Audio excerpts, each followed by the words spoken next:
आजच्या या व्हिडिओमध्ये आपण शिष्यवृत्ती परीक्षा 2017 इयत्ता 8वी मधील सेट कोड ए यामधील काही उदाहरणे पाहणार आहोत. पहा, आपल्या प्रश्नपत्रिकेमधलं 26वे उदाहरण, कंसात वर्गमुळात x त्याचा घात 3/5 गुणिले वर्गमुळात x हे कंसात आहे त्याचा घात 2/5 अधिक 2 वर्गमुळात x छेद 2 कंसात वर्गमुळात x कंस पूर्ण त्याचा घात 2/3 गुणिले कंसात वर्गमुळात x कंस पूर्ण घात 1/3 अधिक वर्गमुळात x बरोबर किती. आता याचे आपल्याला दोन पर्याय शोधायला सांगितलेले आहेत. तर आता एक लक्षात घ्या की हे वर्गमूळ चिन्हाला आपण कर्णी चिन्ह सुद्धा म्हणतो. तर आता या ठिकाणी आपल्याला घातांकाचे नियम हे माहिती असणं आवश्यक आहे. a चा घात m गुणिले a चा घात n बरोबर a चा घात m अधिक n. या ठिकाणी लक्षात घ्या पाया समान आहे तो a आहे आणि घातांक आहेत ते m आणि n आहे आणि याच्यामध्ये गुणाकार आहे म्हणून घातांकाची या ठिकाणी बेरीज आपण करणार आहे m अधिक n. त्याच पद्धतीने या ठिकाणी कर्णी चिन्हात x त्याचा घात 3/5 गुणिले कर्णी चिन्हात x त्याचा घात 2/5 याच्यामध्ये गुणाकार आहे आणि याचा जो पाया आहे तो समान आहे तो आपण या पद्धतीने लिहूया. कर्णी चिन्हात x त्याचा घात 3/5 अधिक 2/5 म्हणजे या दोघांची आपण बेरीज केली अधिक 2 कर्णी चिन्हात x हे आपण आहे तसं लिहिलं छेद. आता छेदामध्ये सुद्धा आपण पहा या ठिकाणी कर्णी चिन्हात x कंसाचा घात 2/3 गुणिले कर्णी चिन्हात x कंसाचा घात 1/3 या ठिकाणी गुणाकार आहे पाया समान आहे तो आपण या पद्धतीने लिहिला 2 कर्णी चिन्हामध्ये x घात 2/3 अधिक 1/3 म्हणजे या ठिकाणी सुद्धा आपण घातांकाची बेरीज केली अधिक कर्णी चिन्हात x आपण तसंच लिहिलं. आता या ठिकाणी पहा आपण अंश पहिला सोडवून घेऊया. अंश सोडवत असताना या ठिकाणी पहा 3/5 अधिक 2/5 या ठिकाणी छेद समान आहे मग आपण अंशाची बेरीज करूया म्हणजे ते येईल 3 अधिक 2 ते येईल 5 छेद हा समान छेद आहे तो एकदा लिहूया आपण म्हणजे 5/5 अधिक 2 कर्णी चिन्हात x आपण तसंच लिहिलं. त्याच पद्धतीने या ठिकाणी 2 आपण लिहिलं कर्णी चिन्हात x.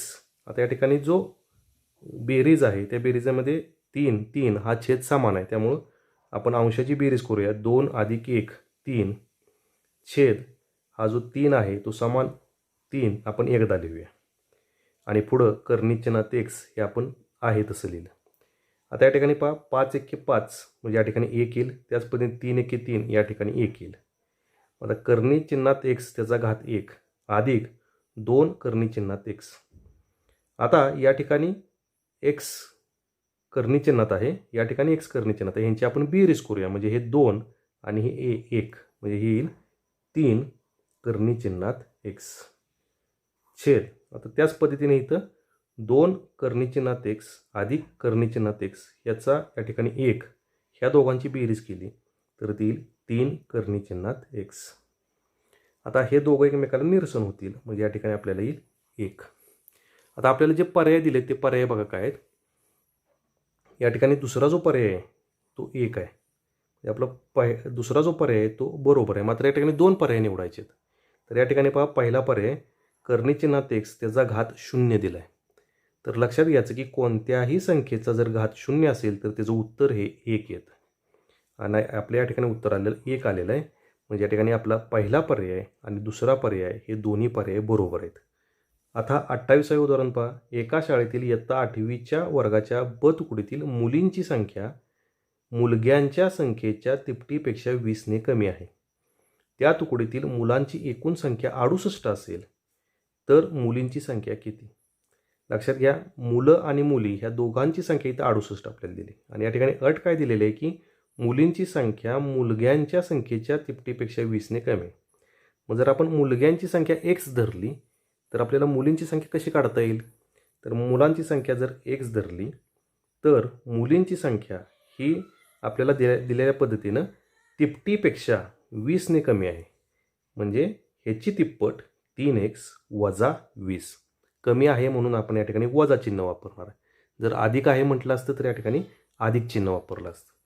आता ही झाली मुलांची संख्या आणि ही झाली मुलींची संख्या. आता एकूण मुलं किती दिलेत आपल्याला तर 68 दिलेत म्हणजे आपल्याला ह्या दोघांची बेरीज करावी लागेल म्हणजे आपल्याला या पद्धतीने लिहावं लागेल x अधिक 3x वजा 20 बरोबर 68.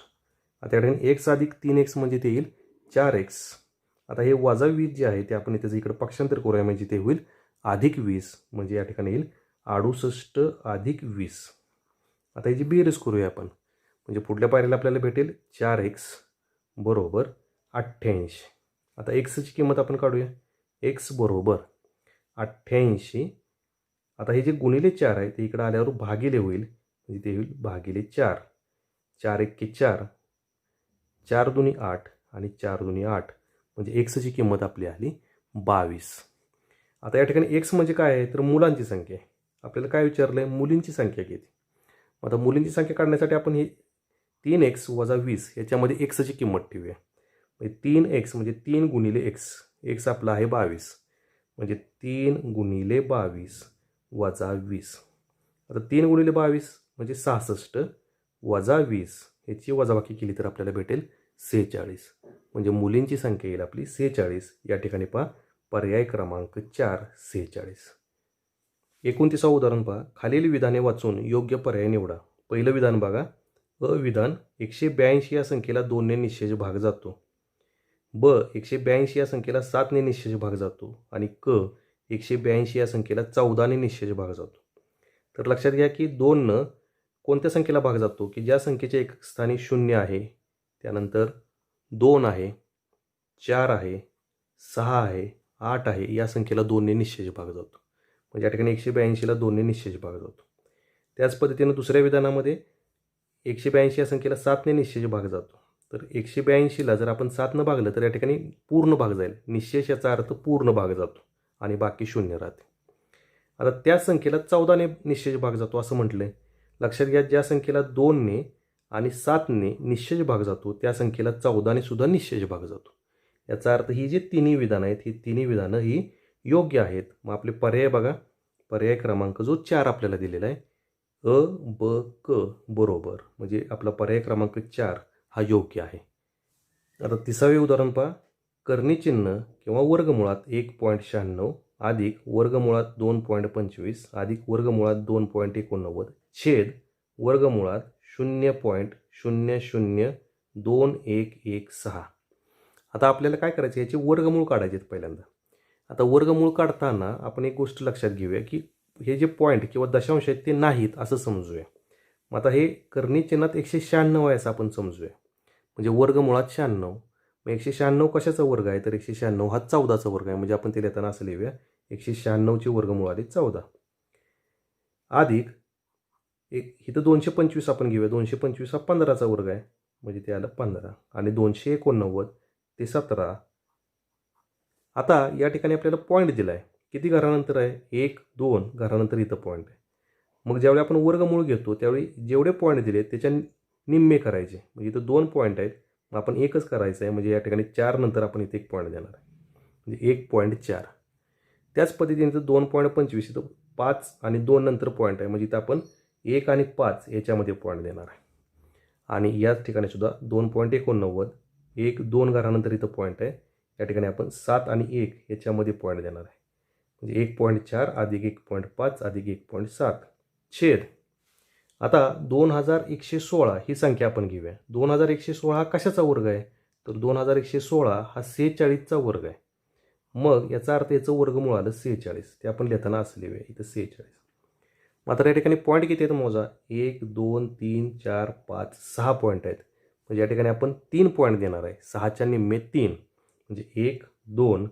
तिसरा पॉईंटसाठी आपण 0 देणार आहे आणि तो पॉईंट इथं आला आणि इथं 0 म्हणजे 0.046. आता आपण अंशाची बेरीज करूया.